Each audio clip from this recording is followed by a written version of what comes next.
আম্মাজান আয়েশা বাড়িতে আছেন, আর এক ইহুদিদের মেয়েটা মুসলিম নয়, ইহুদিদের মেয়ে ভিক্ষা করতে এসেছে। ভিক্ষা করতে এসে আম্মাজান আয়েশাকে বলছে, মো কিছু আছে মা, ভিক্ষা দাও। তোর কাছে কিছুই নাই। বাড়িতে খুঁজে দেখছে মাত্র 2টি খেজুর আছে। খেজুর 2টা এনে ওই মেয়েটার হাতে দিল। আর মেয়েটা যখনই খেজুরটা পেল তো ও তখন দোয়া দিচ্ছে আম্মাজান আয়েশাকে। কি দোয়া? আল্লাহ যেন তোমাকে কবরে আযাব থেকে মুক্তি দান করে, আল্লাহ যেন তোমাকে কবরের আযাব থেকে মুক্তি দান করে। এই দোয়াটি যখন দিল আম্মাজান আয়েশা বলছে, আমি অবাক হয়ে গেলাম, তাহলে কি কবরে আযাব হবে নাকি? বিশ্ব নবীকে আমি জিজ্ঞেস করব, আসুক। কিছুক্ষণ পরে নবীজি বাড়িতে আসলেন। আম্মাজান আয়েশা বললেন, ইয়া রাসূলুল্লাহ, কবরে কি আযাব হবে নাকি? বিশ্ব নবী বললেন, আযাবাল কবরে হাক্কুন, কবরের আযাব হচ্ছে সত্য সত্য। আয়েশা রে, কবরের আযাব হচ্ছে বড় সত্য কথা। আয়েশা বললেন, আমাকে এক ইহুদির মেয়ে দোয়াটা দিয়ে গেল, বলে ঠিক আছে, কবরে আযাব হচ্ছে সত্য। এখন ওই মেয়েটি যে বলে গেছেন, আম্মাজান আয়েশা খেয়াল করে রসুলকে জিজ্ঞেস করলেন, কবরে আযাব সত্য প্রমাণ হয়ে গেল। আম্মাজান আয়েশা বলছেন, আমি যেন কানটাকে খরস্রোত করে রাখতাম, কানটাকে একদম সিবিআইয়ের মতো করে রাখতাম। বিশ্ব নবী যখন বাড়িতে নামাজ পড়তেন, আমি এমন একটা সালাত দেখিনি, বিশ্ব নবী এমন একটা নামাজ পড়েননি যে নামাজের শেষে কবরের আযাব থেকে আল্লাহর কাছে পানা চাইনি। বন্ধুরা আমার, এর জন্যে আল্লাহর নবী আমাদেরকে একটা দোয়া শিখিয়ে দিয়ে চলে গেছেন, আল্লাহুম্মা ইন্নী আউযু বিকা মিন আযাবিল কবরি ওয়া আউযু বিকা মিন ফিতনাতিল মাসিহিদ দাজ্জালি। কবরের আযাব কত মজবুত বন্ধুরে, আল্লাহর নবী শিখিয়ে দিয়ে চলে গেছে।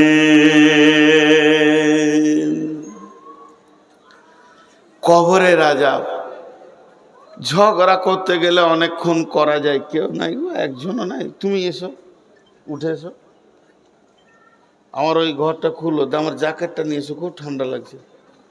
ওই যে ওই টিনের দরজাটা, জ্যাকেট পাঠাবে। তো কবরের আযাব হলো বড় সত্য। এটাকে আবার তালা লাগিয়ে আনবে। কবরে আযাব কত কঠিন। এখন একটা ছোট্ট তর্ক বেঈমানরা মানুষের ব্রেনকে খেয়ে নেয়। একটা গোষ্ঠী বের হয়েছে বাংলাদেশে, বেশি দেখা যাচ্ছে। আর বাংলাদেশটা হচ্ছে পৃথিবীর মধ্যে এক আজীব জায়গা, তর্কতে খুব ভালোবাসে ওরা। ওই গোষ্ঠী বলছে হিসাবের দিন কখন, হিসাবের দিন কখন। আপনারা আমার সঙ্গে কথা বলেন, কিয়ামতের দিনটা হলো হিসাবের দিন, তাহলে কবরে আযাব হবে কেন? হিসাবই হলো না, তাহলে আযাব হবে কেন? আজীব ব্যাপার। অথচ সরাসরি নবীজি বলছেন কবরে আযাব সত্য। তো হিসাবের আগে কি আযাব হবে? বলে জি হবে। একটা উদাহরণ দিব, এটা মাথা থেকে চলে যাবে। আমি কোনো একটা দোকানে ধার খাই, ধারে মালনি, একটা খাতা আছে, চিনি নিলাম, চা নিলাম, চলে গেলাম, ও খাতায় লিখে রাখে। তো আমার খাতাতে অনেক ঋণ আছে। তো হঠাৎ আমি ওই ব্যক্তিকে বলছি, দোকানদারকে, ভাই খায়রুল, বলে কি হলো? বলে একবার হিসাবটা বসলে হতো না? কত কি হলো দেখি, কতটা ভেজাল হলো আর কত আমি ঋণের বুঝাবো, এলি বেড়াবো। তো খায়রুল আমাকে তোকে বলছে, এমন কেন করছেন জি? আর লেন না, আপনি খান, আপনার কাছে পয়সা কে চেয়েছে? আমি আইডিয়া করছি বর্তমান মূল্য দর হিসেবে কিছু না হলো 50,000 হয়ে গেছে।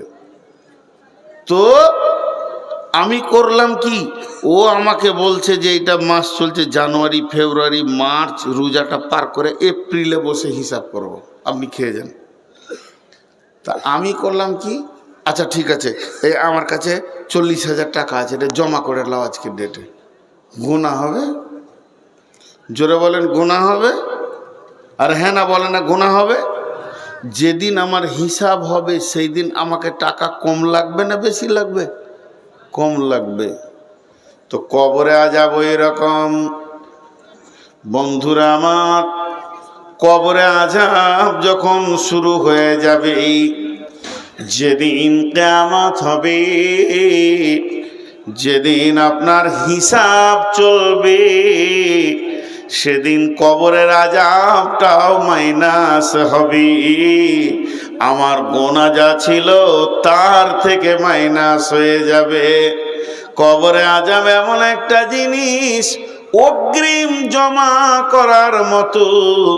বন্ধু আমার গোনা মাফ হবে, শুধু তাই নয়, এমনও ব্যক্তি আছে কবরে আযাবই তার গুনাহটা শেষ হয়ে যাবে। কিয়ামতের মাঠে যখন উঠবে, গুনাহবিহীন উঠবে। এরপরে যদি গুনাহ থাকে তাহলে হিসাব নিকাশে ধরা পড়বে। কিয়ামতের মাঠে 50,000 বছর থেকেও সেখানে মাইনাস যাবে। অতএব কবরে আযাব সত্য। আল্লাহর নবী বলে দিয়েছেন, আযাবাল কবরে হাক্কুন, কবরে আযাব হচ্ছে সত্য। ওই জায়গা থেকে নিজেকে ভয় করো। হযরত ওসমান গনি, ইসলামের তৃতীয় খলিফা, রসুলের জামাতা, যুনুরাইন বলা হয়, তিনি একাই রসুলের 2খানা বেটিকে বিয়ে করেছিলেন। একটা বেটি মরে যাওয়ার পর আবার একটা বেটিকে বিয়ে দিয়েছিলেন রসুল। একই জামাইকে 2খানা মেয়ে দিয়েছিলেন। ওই জামাইটার নাম হচ্ছে হযরতে ওসমান। তিনি যখন কবরের কথা শুনতেন, অঝোর নয়নে কাঁদতেন, চোখের পানিতে দাড়ি পর্যন্ত ভিজে যেত। বন্ধুরে, এখন যদি একবার মদিনা যান তো গারকুল বাকি, যেটা মদিনার পূর্ব দিকে মসজিদে রয়েছে গোরস্থান, ওখানেই ওসমান আজও শুয়ে রয়েছে। হযরত ওসমানকে জিজ্ঞেস করা হলো, ওসমান রে, তুমি জাহান্নামের কথায় যত বেশি না কাঁদো, কবরের কথাতে কেন বেশি কাঁদো? হযরত ওসমান বলেছিলেন, আল্লাহর নবী বলেছেন, কবর একটা জাহান্নামের টুকরো কিংবা জান্নাতের টুকরো কিংবা জাহান্নামের গর্ত। যে ব্যক্তিটা কবরে ধরা খেয়ে যাবে তার বড় কঠিন আযাব হবে, আর কোথাও পার হবে না। কিন্তু যে ব্যক্তিটা কবর থেকে বেঁচে যাবে তার আর পরবর্তী আখিরাতের স্টেপগুলো আর কোনো চিন্তা হবে না। তার জন্যই আমি কবরের কথা শুনে অনেক বেশি কান্না করি। জি ভাই, কবর এমন একটা জায়গা, আপনাকে আমাকে যেতেই হবে। যেদিন আমি মরে যাব, শুধু কবরকে স্মরণ করার জন্যে কি ফজিলত দেখেন। একটা জিনিস আমাদের বুঝে আসে না, কবরের গুরুত্বটা দিতে গিয়ে আল্লাহ রসুল কি সিস্টেম তৈরি করেছেন দেখেন। আচ্ছা, একটা মানুষ মারা গেল ইসলামপুরে, একটা মানুষ মরেছে, শুধু 1 পিস মানুষ মরেছে।